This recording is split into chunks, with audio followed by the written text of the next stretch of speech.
सेवेसाठी घेतलेला अभंग महान वैष्णव संत श्रेष्ठ श्री ज्ञानेश्वर माऊलींचा हा अभंग आहे। आज पुरुषोत्तम मासा निमित्त अखंड हरिनाम सप्ताह गाथ्याचं पारायण आपल्या या गावामध्ये मोठा उत्सव चालू आहे आणि या उत्सवातील दुसऱ्या दिवसांचे कीर्तन सेवा हे माझ्याकडे आलेली आहे। आजच्या कीर्तनाचे यजमान आपल्या गावातील सरपंच व्यंकटराव पाटील गवते यांच्या माध्यमातून आजचं कीर्तन पुष्प आहे बरं का। आणि सर्वाला धन्यवाद देतो की ज्यांनी माझी तारीख घेतली।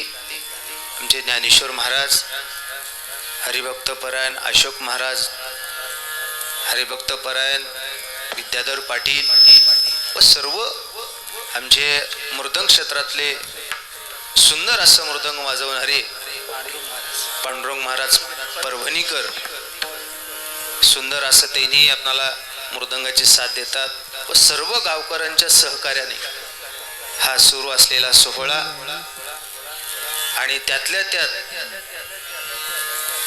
या कीर्तनाच्या या माध्यमातून मायबोली आमचे अहमदपूरचे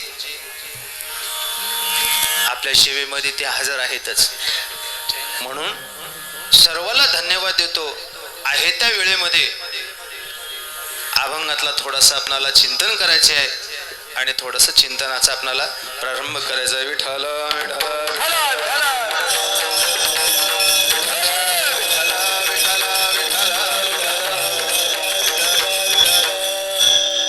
अभंग संत ज्ञानेश्वर माऊलींचा अभंग आहे।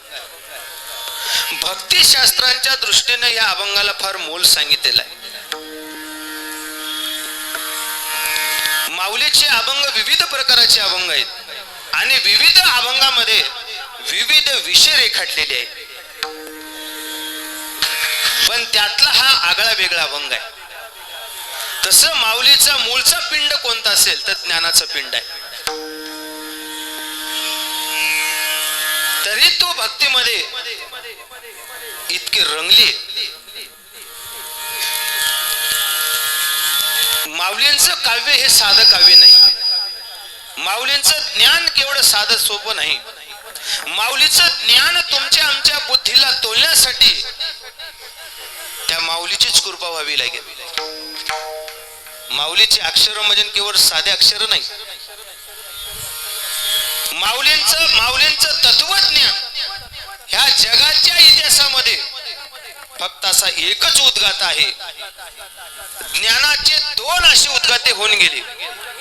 5000 वर्षापूर्वी भगवान श्रीकृष्ण परमात्मा एक ज्ञानाचा उद्गाता होऊन गेला आणि त्यानंतर जन माणसामध्ये कसं उतरावं आणि सामान्यातल्या सामान्य लोकाला कसं कळावं आणि संत साहित्यामध्ये ज्याचा उतार झाला ते संत ज्ञानेश्वर माऊली, हे त्यांचं काव्य आहे। माऊलींचं काव्य काही साधं काव्य नाही।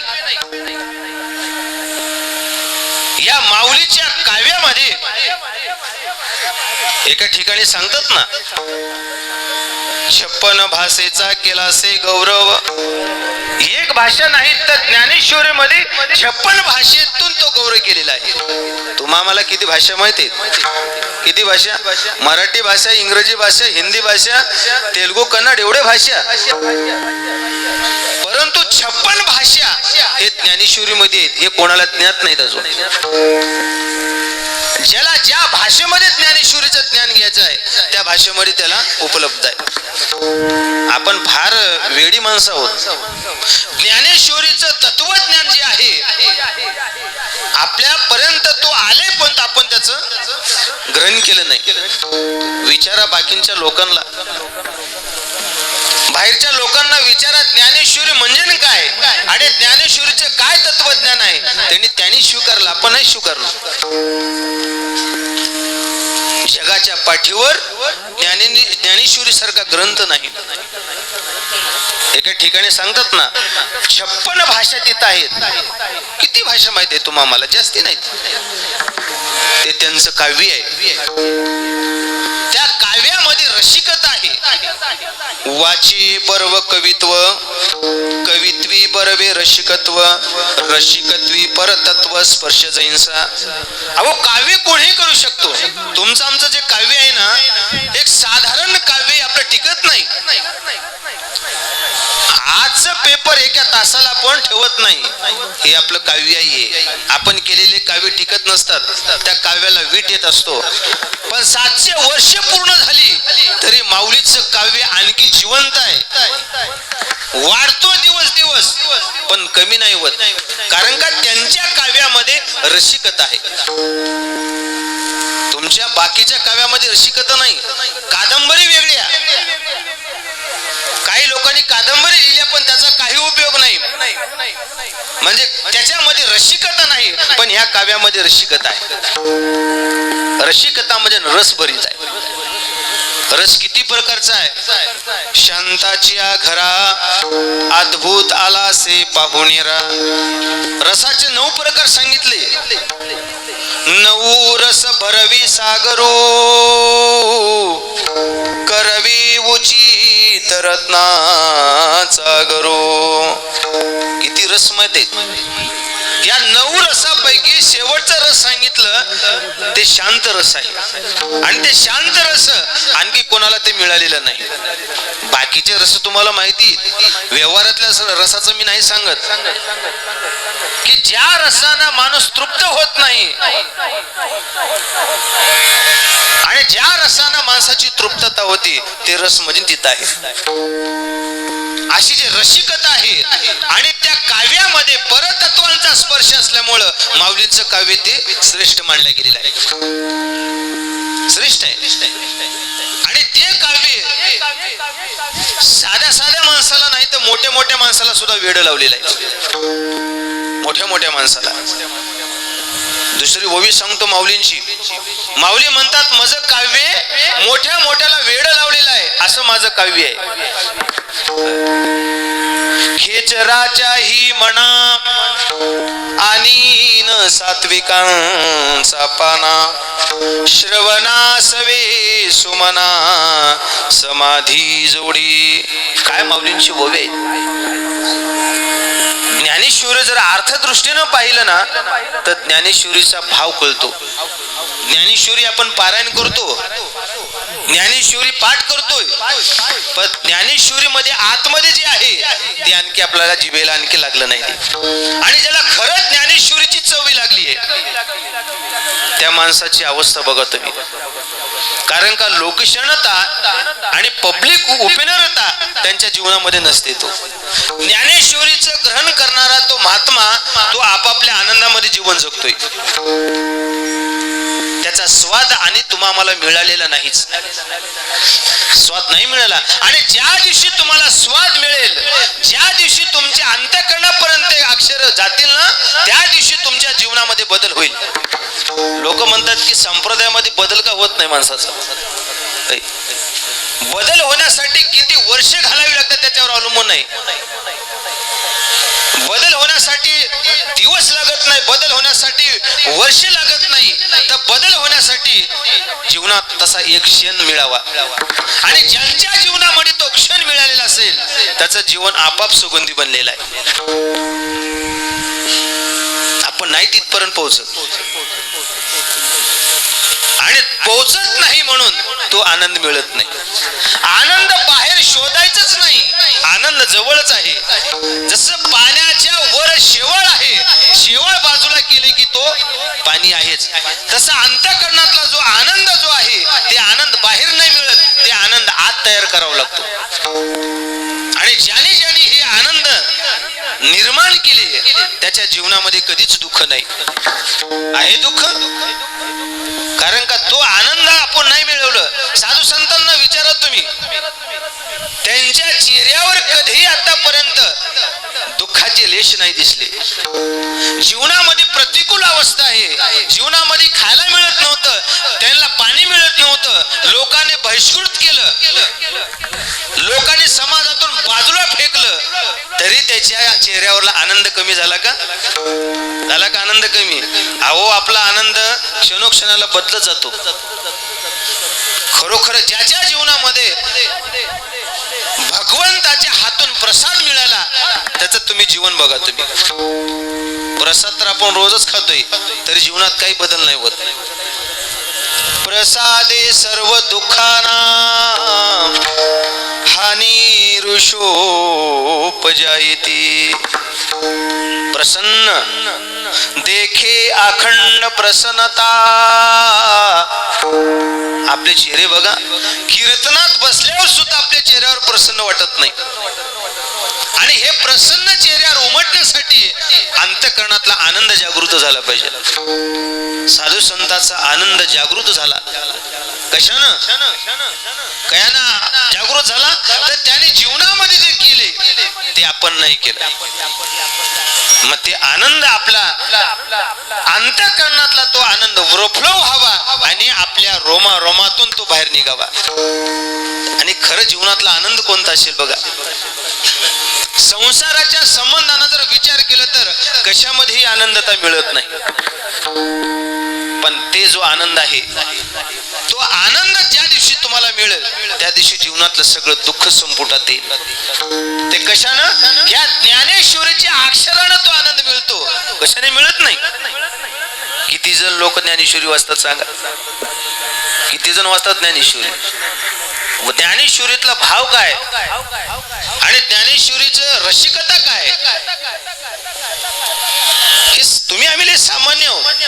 माऊली म्हणतात का माझं जे काव्य आहे खेचराच्याही मनाला सात्विकाचं पाळणा फोडणारं काव्य आहे. खेचर म्हणजे खेचर. ज्या काळामध्ये त्या विश्वोबा खेचराने माऊलीला त्रास दिला, माऊलींचं जीवन चरित्र हे सर्वाला ज्ञात आहे. तो विश्वोबा खेचर, पण त्या खेचराच्याही मनाला ज्ञानेश्वरीच्या अक्षरानं सात्विकाचा पाना फोडला. पाना फुटावं लागतं तरच ते आनंद मिळतो, नाही मिळत नसता. दूध काढण्यासाठी वासराला सोडावं लागेल त्यावेळेस तुम्हाला दूध मिळेल. का तानयाचे लागता झटी तेने अधिकची पाना फुटी. वासरू सोडल्यावर जो तो कासाला झोमतो ना त्यावेळेसच ते म्हैस असो गाय असो ते पाजरते आणि ते दूध मिळतं. तसं ज्ञानेश्वरी आहे, पण ज्ञानेश्वरीला कोणीतरी धक्का मारणारा पाहिजे,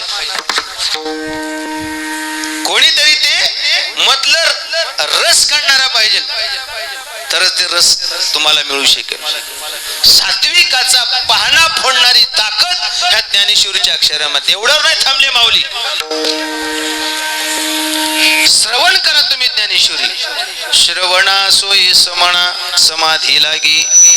ज्ञानेश्वरीची अक्षर श्रवण केली की समाधी लागते. समाधी कोणाला लागत नाही. सोपीची समाधी वेगळी आहे, सोपीची समाधी वेगळी आहे, परंतु ती समाधी नाही मिळत. ते कशाने मिळते? योगा करण्याची काही गरज नाही.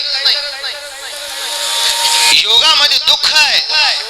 क्लेशोदिक तरस्ते श्याम व्यक्ता सक्त चेतसाम अव्यक्ता ही गतिर दुःखम देहावद्भीर वापेते. योगात दुःख आहे, योगात समाधी आहे, खरं आहे हो, पण योगाची 8 प्रकार 8 अंग सांगितले. 8 अंगापैकी तुम्हाला निर्विकल्प ज्या दिवशी समाधी लागल त्याला लई वेळ जातोय, नाही साध्य होती आताच्या कालामध्ये आणि ते शक्य बी नाही. पण ते बाकीचं कठीण करण्याची काही आवश्यकता नाही. माऊली म्हणतात माझे अक्षर तुम्ही श्रवण करा तुम्हाला समाधी लागेल. अहो संत महात्म्यांच्या वाङ्मयामध्ये समाधी आहे, पण ते तसं वाङ्मय साहित्य आकलन करावं लागतं. आणि ते कृतीत उतरावं लागतं. आणि ज्या दिवशी ते कृतीत उतरेल त्या दिवशी तुम्हाला ते आनंद देईल. विठ्ठल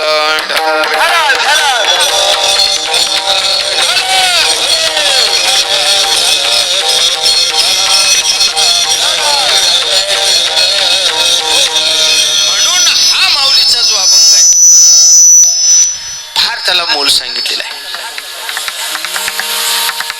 माऊली सांगतात की अभंगामध्ये, माझा मूळचा जरी ज्ञानाचा पिंड असेल तर मी भक्तीमध्ये किती रंगले. पांडुरंगी मन रंगले, पांडुरंगी मन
पांडुरंगामध्ये रंगले. पांडुरंगी मन रंगले, गोविंदाची गुण वेधिले. मन रंगावं पण कुठं रंगावं? पांडुरंगाच्या रंगामध्ये मन रंगावं, त्या दिवशी आनंद मिळेल. आपलं मन कुठं रंगल काय सांगता येत नाही. कारण का ही वृत्ती अशी आहे, हे चंचल वृत्ती असल्यामुळे स्थिर होत नाही. खूप वाटतंय या मनाला एकाग्र करावं, या मनाला शांत ठेवावं, खूप वाटतं परंतु नाही जमते. आणि खरं सांगतो, परमार्थ केवळ मनावरच अवलंबून आहे. तुमची कृती काय असेल याला फारसं महत्व नाही, तुमची क्रिया काय असेल याला फारसं महत्व नाही. परमार्थ केवळ मनाच्या वृत्तीवर अवलंबून आहे. तुमचं मन कुठं याला फार महत्व आहे. माणसं कीर्तनात बसतात, मन कुठेही असू शकतो ना. जरी कीर्तनात असत, फार याच्यावर बोलण्यासारखं आहे. मनाचा स्वभाव आहे कसा, याच्यावर खूप सुंदर त्या ठिकाणी चिंतन सांगितलेलं आहे. मन एव मनुष्याना कारण बंध मोक्षयो. बंधाला आणि मोक्षाला कारण मन आहे. ते मन कसं आहे? चंचल ही मन कृष्ण परमार्थी बलव दृढ. चंचल आहे, बहुत चंचल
न लगे वेळ. त्याला जायला यायला काही वेळ लागत नाही, व्यक्ती कुठेही असो, पण मन कुठेही जातं आणि कुठेही येतं. आणि असं धावणारं जे मन आहे ते विषयामध्ये लोलूप झालं ना, ते माणसाला परमार्थामध्ये बंधकारक आणतो. एक लक्षात घ्या, स्वयंपाकाच्या घरामध्ये मुसर पडलेलं असते, ते माशी मुसरावर बसते पण विस्तवावर बसते का सांगा? तिला माहिती आहे विस्तवावर जर मी बसले ना मी परत येत नाही. तसं माणसाचं मन आहे. मन सगळीकडे जाईल, सगळीकडे फिरून येईल, पण तेच मन परमार्थाकडे येत नाही. आणि ज्याचं मन परमार्थाकडे आलं ते मनाचं सुद्धा मन पण मने मने मना घालून या मागे विश्रांती झाल्या मग निघे. मनानेच मनाला मारावं, मनानेच मनाला संपवावं लागतो. असं हे चपळ मन आहे. म्हणून तर भगवान सांगतात, अर्जुना मन मना भव मत भक्तो मद्याजी माम नमस्कुरो मामे वैशेषिक त्वैव मात्मान मत्परायण. तू मन हे मेची करी माझे भजनी प्रेम धरी सर्वत्र नमस्कारी मजई का ते. किती सुंदर ओव्या सांगतात अर्जुना. अरे हे मन आहे, हे मनमन हो, मन कुणीकडे ठेवू नको, ते मन माझ्या ठिकाणी ठेव. या मनाची लागो हरिनामाचा छंद, या मनाची लागो हरिनामाचा छंद,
छंद लागावा. कोणता?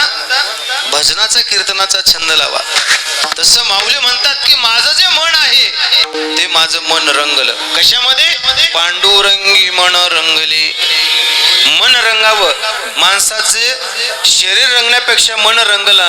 रंगला या रंगी का विठ्ठल सर्वांगी. आतून रंगावं. बाहेरचा रंग कोणी बघत नाही, आतला रंग बघतात. आणि ज्याचा आतला रंग चांगला आहे ते बाहेरच्या रंगाला जास्त किंमत नाही. ते बाहेरचं रंग कधी बदलतं कधी जातं, पण आतला रंग कधी बदलू द्यायचं नाही. तसं भक्तिशास्त्राच्या दृष्टीनं मोल सांगितलेला आहे. भक्ती दोन प्रकारचे, क्रियेच्या द्वारा आनंद देते आणि भजन करत करत पूर्णत्वाला नेते. आणि ज्याने ज्याने या भक्ती मार्गाला लागले त्याची अवस्था बघा तुम्ही. खरी भक्ती करणाऱ्या माणसाची अवस्था बघा.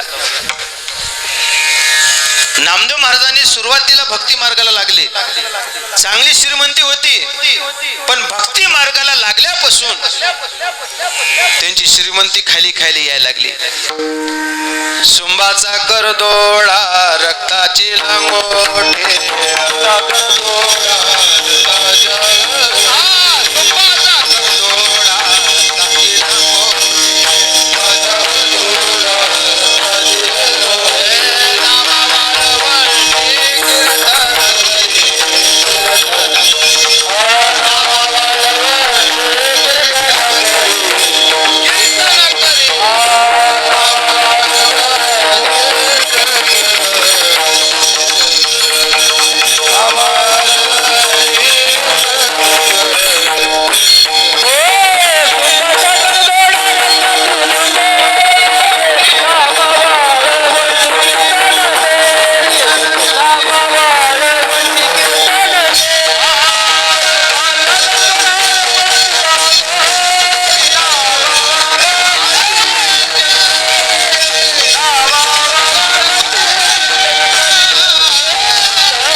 आता नाही कळत तसा करदोडा आणि लंगोटी एवढी एवढी कशानं भक्ती मार्गाला लागले. परिस्थिती अशी झाली आणि तशाच परिस्थितीमध्ये नामदेव महाराज वाळवंटामध्ये कीर्तन करत होते. आणि लक्षात घ्या, माणसाची परिस्थिती चांगली व्हायला लागली की माणूस परमार्थाकडून दूर होतो, आणि माणसाची परिस्थिती जर खराब व्हायला लागली की समजावं आपण परमार्थामध्ये प्रगतीवर आहोत. महाराजांची बघा तुकोबाराच्या जीवनातली, त्या काळात 500 एकर जमीन होती, सावकारकी होती, दुकानदारी होती, चांगलं देणं घेणं होतं, पण परिस्थिती अशी खालावली, दुष्काळे आटिले द्रव्यनेला मान, स्त्री कान न करिता मेले. परिस्थिती ही आहे. कारण का देवाचा स्वभावच आहे, देवाचा स्वभाव करावे वाटोळे. ज्याने ज्याने भक्ती मार्गाला लागलं त्याचा संसार पूर्ण खाली आले, आणि ज्याचा संसार जर खाली यायचा असेल त्यांनी काय करा, परमार्थ करा. परमार्थ करा. बरं काय काही लोकांना नेमकं यांनी माळ घ्यावं, काहीतरी याला गचकाव. महाराज काय सांगा, आम्हाला माळच दार्शी नाही म्हणतात. मग अरे उलट चांगलंय बाबा तुझं आयुष्यामध्ये, तर काय करणार आहे सांग. माणसाला खरं जीवन आणखी समजलंच नाही, आणि ज्या दिवशी जीवनाचं रहस्य कळेल त्या दिवशी तुम्ही लगेच सावध व्हाल. म्हणून रोजच्या दिवस 10 मिनिटं का म्हणा एकांतात बसून चिंतन करा, आत्मपरीक्षण करा की आपलं जीवन काय तुमच्या लक्षामध्ये येईल. अरे आपलं जीवन जर एखाद्या पशु सारखं जर जीवन जात असेल तर मोलच नाही ना त्या विषयाला. रंगा कुठं रंगा, भक्तीमध्ये रंगलं पाहिजे. हा जो अभंग आहे ना, विरहणी नाही, वीर रशीचा अभंग आहे हा. विरहणी वेगळी आणि वीर राणी वेगळी. विरहिणी म्हणजे विरहानं तो व्याकुळ झालेली, आणि वीरश्री म्हणजे वीर रसानं तो वाढलेली. वीर राणीचा अभंग आहे. माऊली म्हणतात, तुम्ही किती जरी मला शिकवण्याचा प्रयत्न केलात तर मी मात्र परमात्म्यामध्ये जे एक रूपता झाली तिथून मी आता बाजूला होऊ शकत नाही. त्या काळात सुद्धा माऊलीला लोक शिकवत होते, म्हणायचे भक्ती करू नका, देवदेव करू नका. देवदेव ज्याने केले त्याचं वाटोळ झालंय. माऊली म्हणतात, काही हो, मला किती जरी शिकवण्याचा प्रयत्न केला तर मी त्याच्यापासून वेगळं होऊ शकत नाही. किती हो शिकवाल माझा वेळ,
तुम्हाला उपयोग नाही. किती हो शिकवाल मज वेळोवेळा.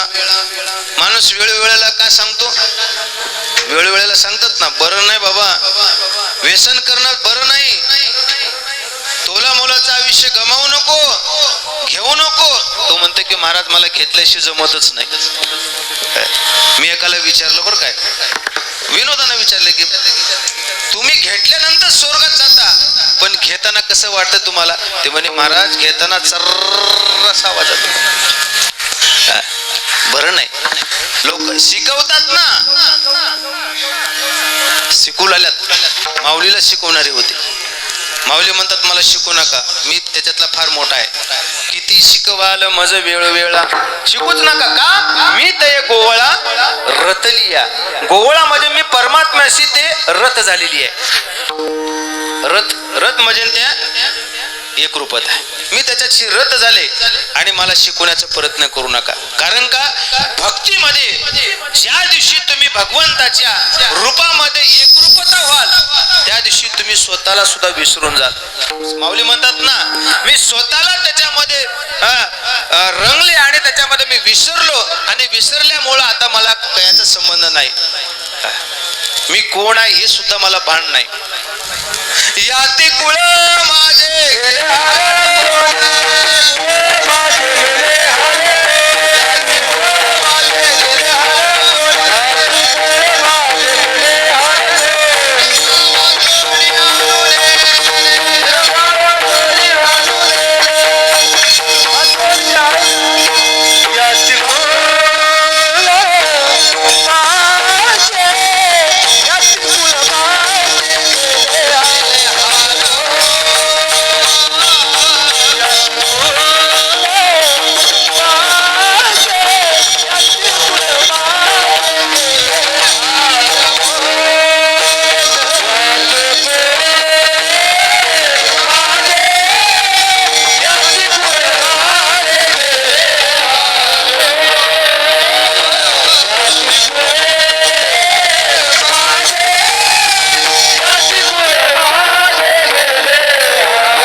कोणाची मज सांगा कोणी.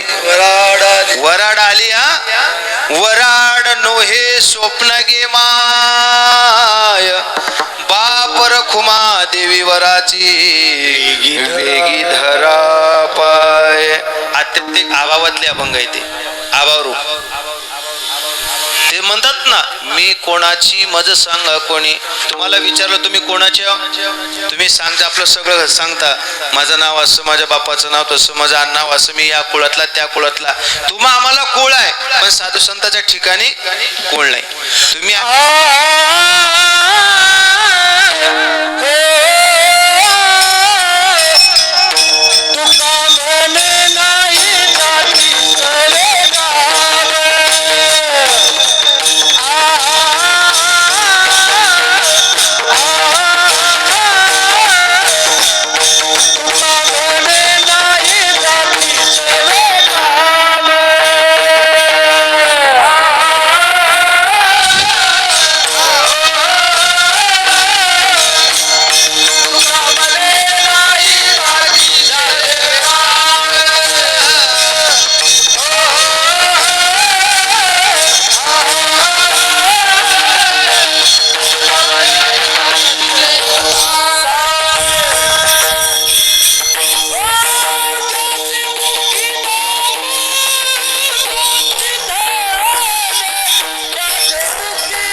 तुका म्हणे मज नाही जाती सवे.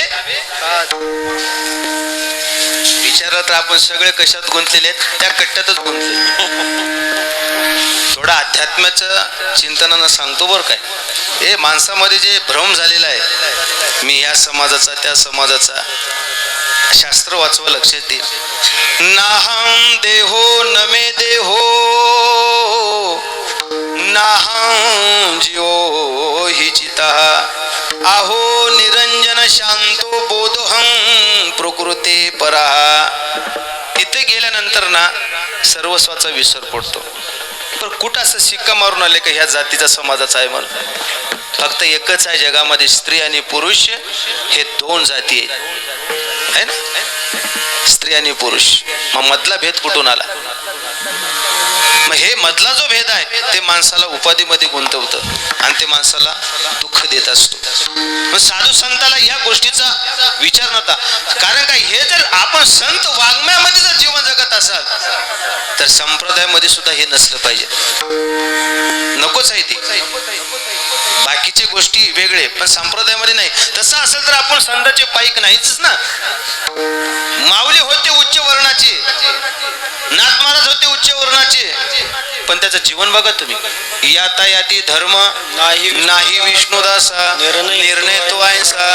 वेदशास्त्राचा निर्णय सांगितला संत महात्म्याने, काहीच नाही. मग ते माऊली म्हणतात ना, ते म्हणतात की मला कुळच नाही, मी कोण्या कुळातली आहे, हे मी कुठल्या कुळातला आहे हे सुद्धा विसरलं पाहिजे. याती कुळ माझे गेले सगळं हरपून गेलं, काहीच राहिलं नाही शिल्लक. फक्त एकम अद्वितीयम ब्रह्म. सर्वस्वांचा विसर पडला की फक्त एक शिल्लक राहतो, एक म्हणजे तो केवळ ब्रह्म आहे. आमचे गुरुजी एक दृष्टांत सांगत होते. ती अवस्था मिळवण्यासाठी काय केलं पाहिजे? त्यांनी म्हणायचे, एका हाताने जिथं टाळी वाजल तिथं तुम्ही पोहोचा. मी त्याचा खुलासा जास्त करत नाही, वेळ अपुरा आहे. एका हाताने जिथं टाळी वाजल ना तिथं तुम्ही पोहोचा, म्हणजे तुम्हाला सगळं मिळेल. बघा कुठं एक हाताने टाळी वाजते का? तसं माऊली म्हणतात, याती कुळ माझी गेले हरपोणी. सगळं हरपून गेलं. श्रीरंगा वाचवणे अनुनेने. आता त्याच्याशिवाय माझ्या जीवनामध्ये दुसरं काहीच नाही, काहीच नाही. श्रीरंग म्हणजे कोण? भगवान परमात्मा. श्रीकृष्णाच्या भक्तीमध्ये जसं मीराबाई श्रीकृष्ण भक्तीमध्ये रंगून गेली होती. ओ तो गली गली हरी गुण गाणे लगी, महिलो मी पली वो तो जोगं चली. काय कमी होतं सांगा? राजकन्या होती ना ती. राजकन्या असताना सुद्धा सगळ्या गोष्टीचं त्यांना, सगळ्या गोष्टीचं काय होतं? अनुकूल असताना सुद्धा ते सगळ्या गोष्टीला ती त्याग मानत होती. श्रीमंती असावी हो, पण श्रीमंती असून सुद्धा माणसं श्रीमंतीमध्ये डुलतात. पण श्रीमंती असून सुद्धा एखादा माणूस फाटक्या पत्रावर झोपू शकतो का? चटेवर झोपतो का? नाही जमत. कारण का आपण कुठल्याही भोगाचा त्याग केला नाही. आणि ज्या दिवशी भोगाचा त्याग घडत नाही त्या दिवशी परमार्थामध्ये कधी तुमची अवस्था मिळणार नाही. विठ्ठल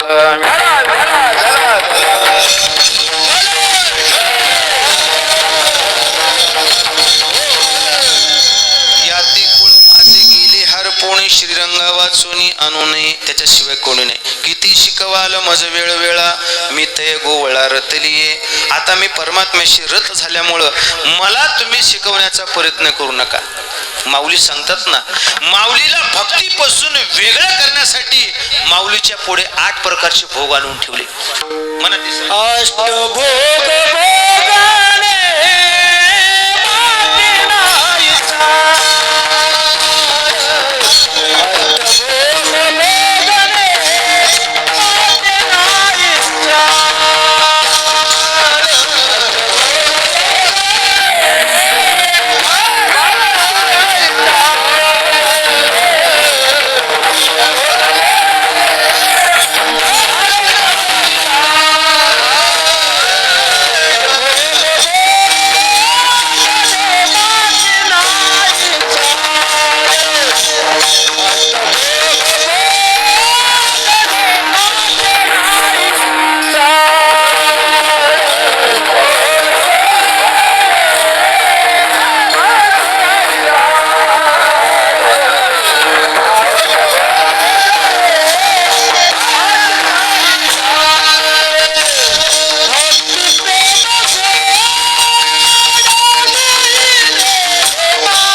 माऊलीच्या पुढं 8 प्रकारचे भोग आणून ठेवले.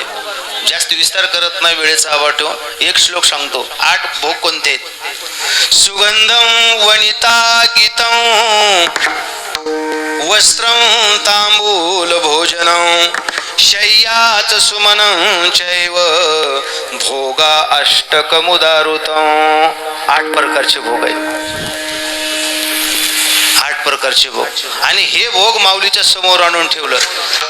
माणसाला कोणती तरी आशा दाखवली की माणूस फुटतो बरं काय, आशा दाखवले की.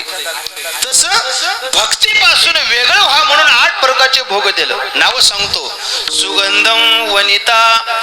सुगंध म्हणजे पहिला भोग आहे सुगंध. आपण ते अंगावर जे मारतो त्याला काय म्हणतात? स्प्रे मारतो. पहिला भोग आहे. स्प्रे मारल्याशिवाय तर आपण बाहेर निघत नाही.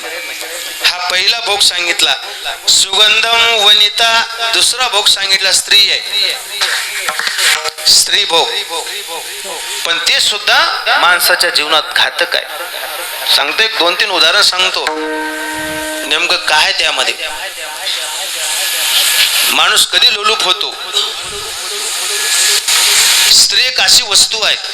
अग्नी कुंड समानारी धृत कुंभ समान पार्श्वस्थिता सुंदरी तस्य नो चलते मनः. पुष्पं दृष्ट्वा फलं दृष्ट्वा दृष्ट्वा त्रीणि रूपाने तस्य नो चलते मनः. बघा, पुष्पम दृष्ट्वा फलम दृष्ट्वा. आपल्या डोळ्याला वस्तू पाहिली की आपण वेड होत, फसतोय. तस स्त्री कशी आहे? अग्नी कुंड समानारी. स्त्री ही अग्नीसारखी आहे. पुरुष कसा आहे? धृत कुंभ. धृत म्हणजे तूप.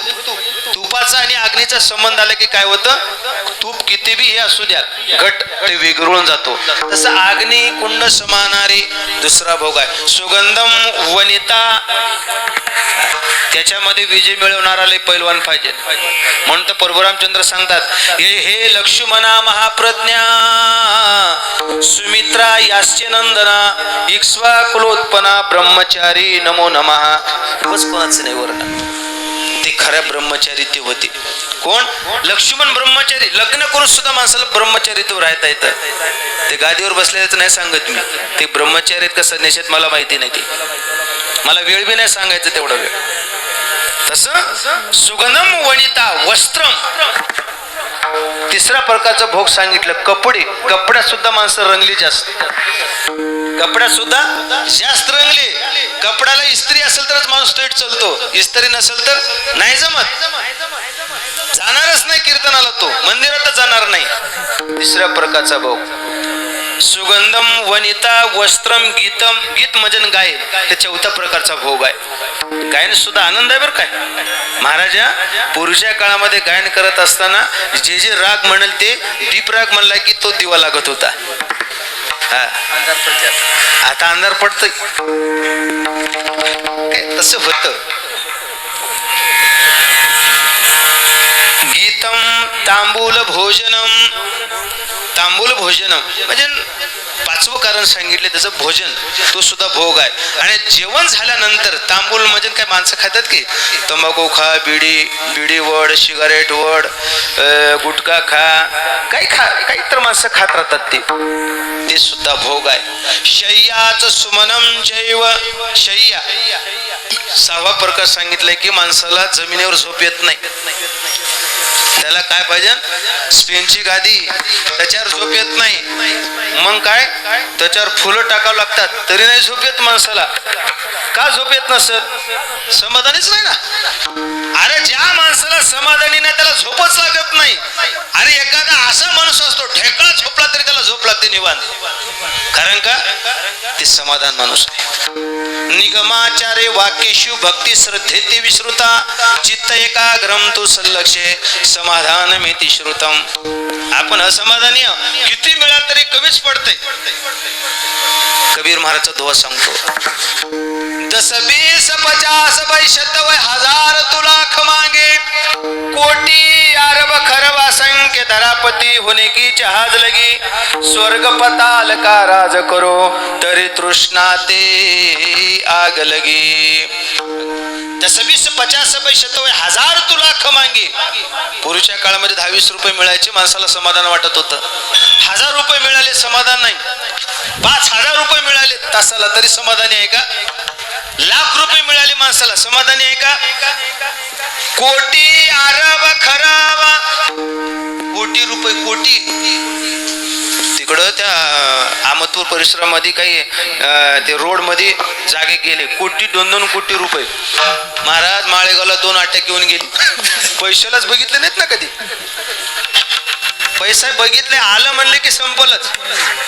कोटी अरब खरब, कोटी रुपये मिळाले तरी समाधानी नाही. ते अरब खरब आता घरी जाऊन गणित करा तुम्ही, त्याला काय काय असतं ते. अरब असंख्य धरापती होणे की जहाज लगी. एवढं मिळालं तरी माणसं समाधानी नाहीत. मग एकाने काय म्हटला, ग्रामपंचायतच्या सदस्यापासून तर राष्ट्रपदापर्यंत त्यांनी पद भोगली. लोक म्हणले आता रिटायरमेंट व्हा, थोडा तर बाजूला व्हा. नाही म्हणले आता शेवटची इच्छा आहे काय, स्वर्गाचं एक राज्य मिळवायचं आहे. रताळ्या म्हणले बसकी आता कशान, एवढे मिळवलं ना कुठून कुठपर्यंत पोहोचला असतो. अरे देशाचा राजा आहेस तरी तुझ्याची अपेक्षा आहे का? नाही ना, मी एक वेळेस वरच घेऊ द्या मला स्वर्गातला. अरे स्वर्गाला जाण्यासाठी उगाच सप्ताह केलेली नव. म्हणती संसारी जन्मीजे यज्ञादी कर्म कीजे मग स्वर्ग सुख भोगीजे मनोहर. तेतम भुक्त्वा स्वर्गलोकं विशालं क्षिणे पुण्य मृत्युलोकं विशन्ति एवं त्रैधर्म मनुप्रपन्ना गतागतं काम कामं लवन्ते. स्वर्गाला जाण्यासाठी 100 यत्न करावे लागतात. एकाला तटच मारली, 100 यत्न करतोच म्हणला. 100 यत्न केला, पालखीमध्ये बसला आणि पालखी दिली महाराजाच्या खांद्यावर. माणसात सत्तेवर गेली की काय करतील काय सांगता येत नाही. सत्ता, विद्वता आणि पौसा हे 3 गोष्टी माणसाच्या जवळ गेली की माणूस बिघडत असतोय. मग त्यानं साधूच्या खांद्यावर पालखी दिलं. ते साधूच होते, तपी साधू होते ते. त्यानं चालताना ते पालखी हायला लागली, पालखी खाली ठेवलं. ते एका ऋषीनं शाप दिलं, अरे म्हणले तू आम्हाला मारतोस, इथं आजगर होऊन पडशील. नहुस स्वर्गापती झाला, परी तो राहटी भामावला, भुजंगत्व पावला नेनशी काही. स्वर्गाला जाऊन सुद्धा माणसाची तृष्णा थांबली नाही. मग स्वर्ग पताल का राज करो, तरी तृष्णा ते आग लगे. तृष्णा थांबवा. महाराजांनी थांबवली ना. आता निश्चिंतीने पावलो विसावा, खुंटलिया धावा तृष्णेचिया. जैशी तृष्णा. आता खूप प्रमाण आहेत तसं माऊली म्हणतात. माऊलीला 8 प्रकारचे भोग दिलं. शय्याच सुमनंचैव, फुलाच्या शय्येवर टाकलं तरी नाही झोप येत. भोग अष्टकम उदारतम. 8 प्रकारचे भोग माऊलीच्या पुढे आणून ठेवलं. माऊली म्हणतात अष्टभोग भोगिता माते नाही चाड. हे मला चाड वाटत नाही. एखाद्या माणसाला तंबाखू जमत नाही, उगं त्याच्या पुढे नेऊन देतात, खा लय तसं तिरस्कार आला पाहिजे. भोगाविषयी तिरस्कार आहे. मग तुम्हाला काय नेमकं काय पाहिजे? भक्ती प्रेम गोड लेईन गे माय. भक्ती एक अशी आहे, भक्ती प्रेम हे दोन्ही मी ते अंगीकारलेलं आहे. भक्ती प्रेम, भक्ती असावी पण प्रेमयुक्त असावी. भक्तीमध्ये प्रेम नसेल तर आनंद मिळत नाही. आणि ज्या भक्तीमध्ये प्रेम आणि आनंद असेल आणि प्रेम आणि भक्तीमध्ये प्रेम जर नसेल तर त्याला काहीच मोल सांगितलं नाही. भक्ती प्रेमा विन ज्ञान नको. भक्ती प्रेम सुख नेनवी आणि का पंडित वाचक. एक नारद भक्ती सूत्रामध्ये 85 सूत्र सांगितले, ते बी नाही सांगत. प्रेमाची खरी ओरिजिनल व्याख्या तिथं सांगितलेली आहे. खरी ओरिजिनल खरं प्रेम काय, तर ते माऊली म्हणतात की खरं प्रेम हे मी जाणलेलं आहे, त्याचा स्वाद मी घेतलेला आहे. ते कोणतं? भक्ती प्रेम गोड लेईन गे माय. किती हो शिकवाल मज वेळ वेळा, मी ते गोवळा रतले. बाप रखमा